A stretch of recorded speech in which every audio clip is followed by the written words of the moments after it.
Hi നമസ്കാരം, ദാസനാണ് തൃശ്ശൂരിൽ നിന്ന്. അപ്പോൾ കഴിഞ്ഞ ദിവസം കേരള യൂണിവേഴ്സിറ്റിയിൽ നമ്മുടെ രാജമാണിക്യം എന്ന സിനിമ പ്രദർശിപ്പിച്ചപ്പോൾ കാണുന്ന ആഘോഷമാണ് ഇവിടെ കാണിക്കാൻ പോകുന്നത്. അത് വലിയൊരു ആഘോഷമായിട്ടാണ് കേരള യൂണിവേഴ്സിറ്റിയിൽ രാജമാണിക്യം എന്ന സിനിമ പ്രദർശിപ്പിച്ചത്.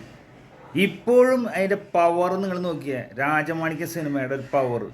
രാജമാണിക്യ സിനിമ അവിടെ കാണിക്കുന്ന സമയത്ത് ഇന്നത്തെ ജനറേഷനിലെ പിള്ളേർ ആഹ്ലാദിക്കുന്നത് കാണുന്നത് തന്നെ വലിയൊരു കൗതുകം തന്നെയാണ്. എന്തായാലും രാജമാണിക്യം എന്ന സിനിമ റിലീസ് ചെയ്യാൻ എത്രയും പെട്ടെന്ന് അതിൻ്റെ അണിയറ പ്രവർത്തകർ തയ്യാറാവണം. അത്രമാത്രം വടക്കൻ വീരഗാഥ ഇരുകൈ നീട്ടി സ്വീകരിച്ച പോലെ ഇപ്പോഴും എല്ലാ കേന്ദ്രങ്ങളിലും ഏകദേശം ഒരു 10-20 കേന്ദ്രങ്ങളിലോളം 25 ദിവസം പിന്നിട്ടിരിക്കുകയാണ് ഒരു വടക്കൻ വീരഗാഥ. അതേപോലെ തന്നെ രാജമാണിക്യവും ഈ രീതിയിൽ തന്നെ വമ്പം വിജയം. രാജമാണിക്യം എന്ന് പറഞ്ഞാൽ ഇതിനും കൂടുതലായിരിക്കും. കാരണം ഇന്നത്തെ ജനറേഷനിലെ ചെറുപ്പക്കാരൊക്കെ കയറണമെങ്കിൽ രാജമാണിക്യം വന്നു കഴിഞ്ഞാൽ ഗംഭീര കളക്ഷനായിരിക്കും. എന്തായാലും രാജമാണിക്യം നമ്മുടെ കേരള യൂണിവേഴ്സിറ്റിയിൽ കാണിക്കുന്നതിൻ്റെ ഒരു ചെറിയൊരു വീഡിയോ ഞാനിവിടെ കാണിക്കുന്നുണ്ട്. എന്തായാലും നിങ്ങൾ കണ്ടു നോക്കൂ.